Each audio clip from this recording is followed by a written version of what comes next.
मी सावित्रीबाई ज्योतिराव फुले या मालिकेच्या आजच्या भागामध्ये आपण बघूया तर प्रेक्षकांनो, इथे आता गवळ्याच्या सुमनने फक्त मंत्र ऐकलेले असतात आणि ते फक्त ती बोलण्याचा प्रयत्न करते. गंगाधर शास्त्री यांना ही गोष्ट समजल्यानंतर त्यांना सहन होत नाही आणि मग एक शूद्राची बाई मंत्र उच्चारते म्हणजे काय, शास्त्राचा अपमान केला म्हणून इथे आता तेल उकळायला ठेवलेलं असतं आणि उकळत्या तेलामध्ये तिला ते हात टाकायला सांगतात. एक ब्राह्मण बाई, शेवटीला बाई असूनसुद्धा तिला बाईचा कळवळ आला नाही. हे चुकीचं आहे हे तिच्या तोंडातून शब्दसुद्धा आला नाही. गंगाधर शास्त्री यांना गवळ्याची सुमन विनवण्या करत असते, त्यांच्या हातापाया जोडत असते, पुन्हा अशी चूक होणार नाही असं म्हणत असते. तरीसुद्धा गंगाधर शास्त्री तिला म्हणत असतात, तू जे काही केलंस ते माफ करण्यासारखं नाही आहे. तू पापिणी नाहीस हे सगळ्यांसमोर तू आता सिद्ध कर. ह्या उकळत्या तेलामध्ये मी आता नाणं टाकलेलं आहे. त्या उकळत्या तेलामध्ये हात टाकून ते नाणं बाहेर काढायचं आणि हे करत असताना जर तुझा हात भाजला नाही याचा अर्थ तू पापिणी नाहीस.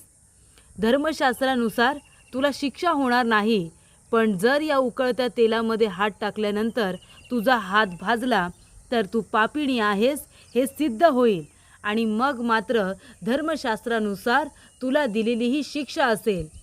तेव्हा प्रेक्षकांनो, इथे आता गवळ्याची सुमन म्हणत असते की चुकलं मायबाप, चुकलं, पुन्हा अशी चूक होणार नाही. तेव्हा ते म्हणतात की मग तुला जर ही शिक्षा भोगायची नसेल तर धर्मशास्त्रानुसार अजून एक शिक्षा आहे, ती सुद्धा सोपी. ती शिक्षा भोगशील का तू? तेव्हा इथे आता गवळी म्हणत असतो की मायबाप सांगा, दुसरी कुठली शिक्षा आहे ती सांगा, ती आम्ही भोगायला तयार आहोत, पण ही शिक्षा नको. तेव्हा इथे आता गंगाधर शास्त्री म्हणत असतात की हे उकळतं जे तेल आहे ना, ते उकळतं तेल तुमच्या कानामध्ये टाकलं जाईल, मग तर चालेल का? कानामध्ये टाकू का तेल? तेव्हा इथे सगळेजण टेन्शनमध्ये येतात. अरे ही कुठली शिक्षा आहे? नुसते मंत्र ऐकले तर इथे उकळत्या तेलामध्ये हात टाकायचे, उकळतं तेल कानात टाकायचं. ब्राह्मणांच्या ह्या धर्मशास्त्रामुळे किती लोकांचे बळी दिले, किती लोकांना संकट सहन करावी लागली, या गोष्टीवरून आपल्याला बघायला मिळतंच. तर प्रेक्षकांनो, पूर्वजांनी या ब्राह्मणांमुळे, पेशवाईमुळे किती संकटांना तोंड दिलं असेल, त्यांच्यावरती किती अन्य अत्याचार झाले असतील, या प्रसंगावरून आपल्या लक्षात येतच. तर इथे आता गवळ्याची सुमन ही हात टाकायला तयार नसते, कारण तिला भीती वाटत असते. पण जर आता त्याच्यामध्ये हात टाकला नाही तर उकळतं तेल कानात टाकलं जाईल, त्यापेक्षा हात जळलेला बरा. आणि मग ती त्या उकळत्या तेलामध्ये हात टाकते आणि तिचा हात भाजतो, तिला नाणं काढता येत नाही. त्यामुळे इथे आता गंगाधर शास्त्री म्हणत असतात की बघितलं, धर्मशास्त्राने तुला पापिणी आता जाहीर केलेला आहे आणि म्हणूनच तुझा हात भाजला, तुला नाणं काढता आलं नाही. तेव्हा यापुढे जर तू मंत्र ऐकलेस तर याच्यापेक्षा सुद्धा तुझी वाईट अवस्था केली जाईल, असं आता गंगाधर शास्त्री म्हणत असतात. सुमनवरती झालेला अन्याय पाहून सावित्रीचं हृदय पिळवटून निघालेलं असतं. तिला खूप जास्त त्रास होतो, ती रडत ओरडत असते. त्यानंतर इथे आता जिथे ब्राह्मण लोक असतात, पंत शास्त्री, ते लोक त्याच्यामध्ये आगीमध्ये अजून भर टाकत असतात. दगड उचलतात, तिच्या डोक्यामध्ये फेकून मारतात आणि म्हणत असतात की बेशरम कुलटा, लाज नाही वाटली तुला असं वागताना? धर्म बुडवता तुम्ही, शास्त्राच्या विरोधात जाता. हे असं करताना तुम्हाला लाज नाही वाटत ना? मग शिक्षा भोगताना का बरं तुम्ही रडता ओरडता? तुमच्यासारखी लोक धर्म बुडवायला निघालेत, पण आम्ही तसं होऊ देणार नाही. अशीच शिक्षा झाली पाहिजे तुम्हाला. तेव्हा प्रेक्षकांनो, सावित्रीला आता ते सगळं बघवत नाही, ती बाजूला निघून येते. तेव्हा पारू म्हणत असते, बघितलंत ना जाऊबाई, बघितलंत गवळ्याच्या सुमनची काय अवस्था केली? अहो फक्त मंत्र ऐकले आणि ते उच्चारले म्हणून एवढी मोठी शिक्षा दिली तिला. अहो तुम्ही तर अक्षरं गिरवताय. ही गोष्ट त्यांना कळली तर आपल्या संपूर्ण कुटुंबाला असंच चव्हाट्यावरती उभं करतील आणि त्यांना शिक्षा देतील हो. म्हणून म्हणते की आता तरी ते शिक्षणाचं खूळ तुम्ही डोक्यातून काढून टाका असं इथे म्हणाल्यानंतर सावित्री खूपच जास्त घाबरते. त्यानंतर इथे आता जेजुरीला जाण्याची तयारी सुरू असते. चिमणा, गोविंद काका जेजुरीला जात असतात जत्रेसाठी. तेव्हा तिथे ज्योती येतो आणि म्हणतो, झाली का सगळी तयारी? तर हो बाबा, तयारी झाली आहे, आम्ही आता निघतोच. तेव्हा तिथे आलेले असतात राजाराम दादा आणि गणू. गणू धावत पळत येतो ज्योतीकडे. तेव्हा राजाराम दादा म्हणत असतात, अरे गणू जरा हळूहळू, नाहीतर काहीतरी पाडशील, उगाच काम वाढवून ठेवशील. तेव्हा इथे गणू म्हणतो की काका बघा ना, बाबा काय बोलतात. तेव्हा इथे आता ज्योती म्हणत असतो की सावित्री कुठे आहे? तेव्हा चिमणा म्हणत असते, पारू आणि सावित्री दोघीजणी बाजारात गेल्या होत्या, पण अजून कशा आल्या नाही. तेव्हा ज्योती म्हणतो, थांबा मी बघून आलोच. तेवढ्यातच पारू आणि सावित्री दोघीजणी आलेल्या असतात. सावित्री खूपच जास्त घाबरलेली असते. ज्योती तिच्याकडे बघतो आणि म्हणतो, सावित्री काय झालं? तेव्हा इथे सावित्री गप्पच असते. तेव्हा राजाराम दादा म्हणतात, काय गं पारू काय झालं? यायला एवढा उशीर का झाला? तेव्हा पारू म्हणते की यायला उशीर झाला कारण का बाजारामध्ये आज खूपच जास्त वंगाळ घडलं. तेव्हा ज्योती म्हणतो, काय झालं? कुणी काही बोललं का? पारू म्हणते, नाही कुणी काही बोललं नाही, पण आपली गवळ्याची सुमन ती गंगाधर शास्त्रीकडे गेली होती आणि तिच्या कानावरती फक्त मंत्र का पडले ना, म्हणून तिला खूप मोठी शिक्षा देण्यात आली. तिला उकळत्या तेलामध्ये हात टाकायला सांगितला. तेव्हा प्रेक्षकांनो, पारू म्हणत असते, अहो फक्त मंत्र ऐकले म्हणून उकळत्या तेलामध्ये हात टाकायला सांगितला, आणि जर ती शिक्षा भोगली नसती तर उकळतं तेल कानामध्ये टाकायला सांगितलं असतं, असं सुद्धा ते शास्त्री म्हणाले. तेव्हा इथे पारू म्हणते, बघितलंत ना जाऊबाई, अहो तिला एवढी मोठी शिक्षा दिली. जाऊबाई तर अक्षरं गिरवतात. ही गोष्ट त्यांना समजली तर ते लोक आपल्याला काय करतील काही सांगता येत नाही. तेव्हा इथे आता त्या ठिकाणी आऊ आलेली असते. आऊ म्हणते, अगं पारू कशाला काही वंगाळ बोलतेस ग आणि उगाच घाबरवतेस सगळ्यांना.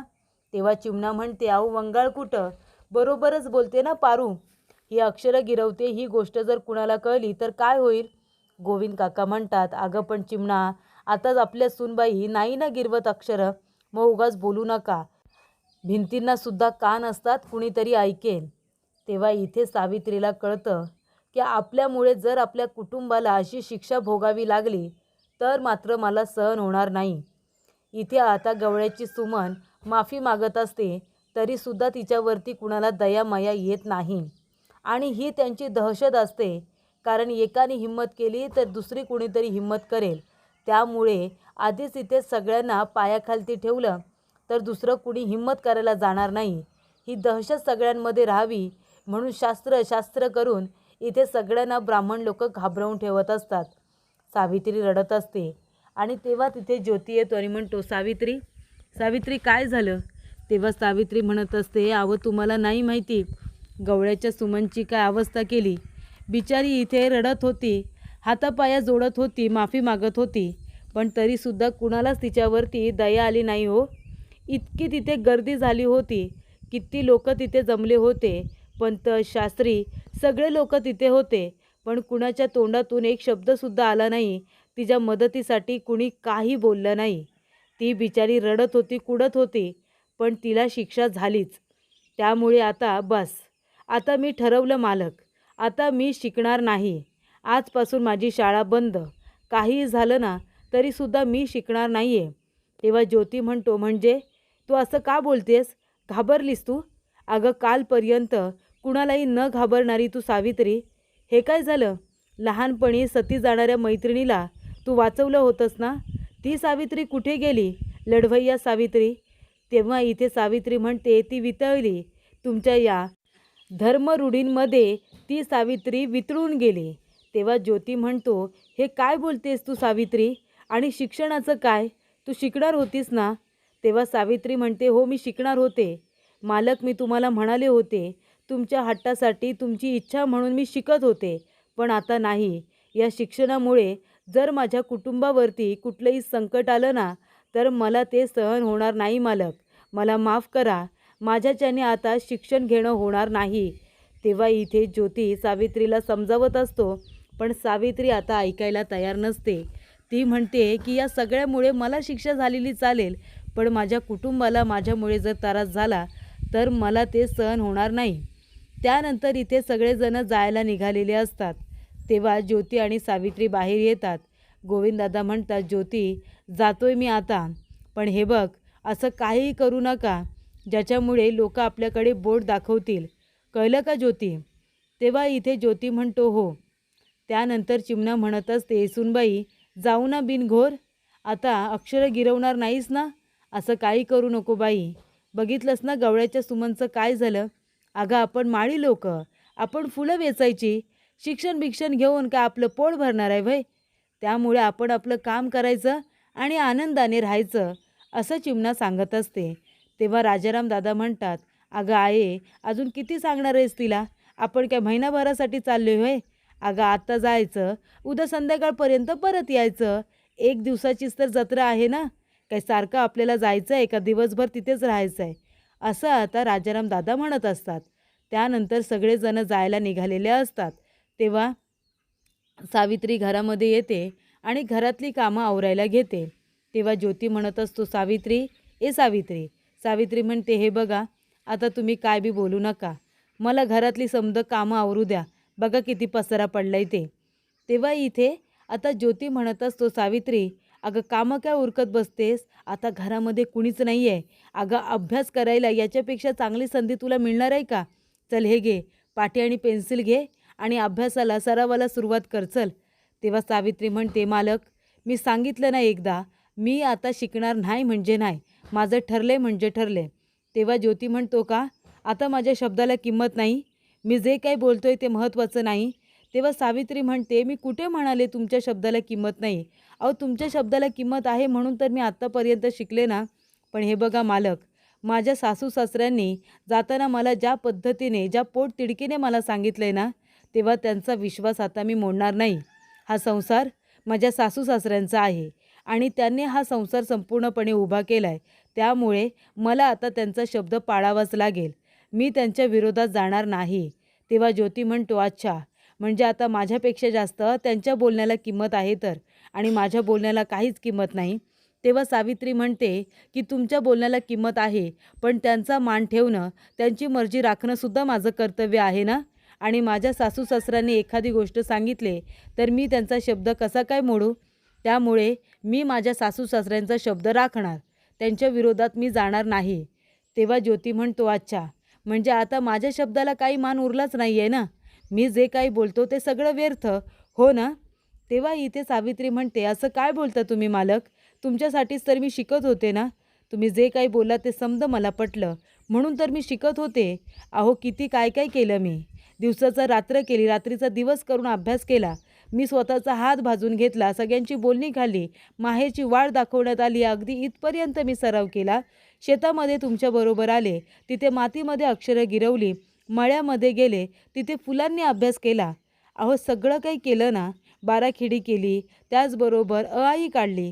हे सगळं कुणासाठी? तुमच्यासाठीच केलं ना. मग तुमच्या शब्दाला मान नसता तर एवढं सगळं मी केलं असतं का? पण आता इथे विषय माझा नाही आहे. माझ्यामुळे, मी शिक्षण घेतल्यामुळे जर मला नुकसान झालं ना, मला शिक्षा दिली, मला सिंदूर पाचलं किंवा मला इथे शेण आणि गोमूत्र खावं लागलं ना, तरीसुद्धा मी खाईन. पण मी माझ्या कुटुंबावरती कुठलंही संकट येऊ देणार नाही. मी माझ्या कुटुंबाला संकटात नाही टाकू शकत. तेव्हा आता शिक्षण बंद.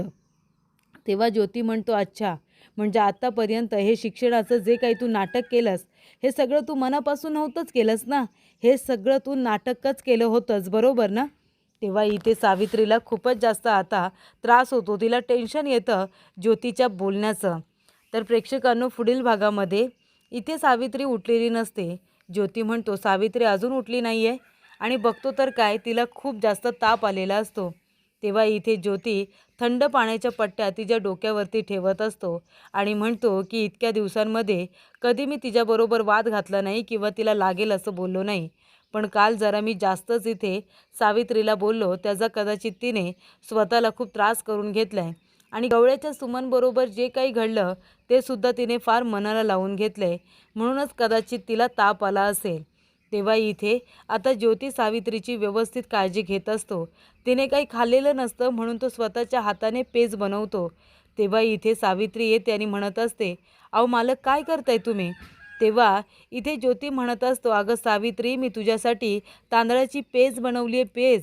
तेव्हा सावित्री म्हणते, मालक अहो काय हे? अहो कधीतरी माझं ऐकत चला ना, तुम्हाला माझं अजिबात ऐकायचंच नाही आहे का? तेव्हा इथे सावित्रीला आता चक्कर येत असते. तेव्हा ज्योती तिच्यासाठी पेज घेऊन येतो आणि आपल्या हाताने तिला पेज भरवत असतो. तेव्हा सावित्री म्हणते, मालक खरं खरं सांगा, मी शिक्षणासाठी नकार दिला म्हणून तुम्ही माझ्यावरती रागवलात ना? असं आता सावित्री ज्योतीला विचारत असते. तेव्हा इथे ज्योतीसाठी सावित्री किती महत्त्वाची आहे ते आपल्याला कळलंच, पण सावित्रीसाठी ज्योतीचा शब्द राखणं किती जास्त महत्त्वाचं आहे ते सुद्धा आपल्याला इथे दिसून येतं.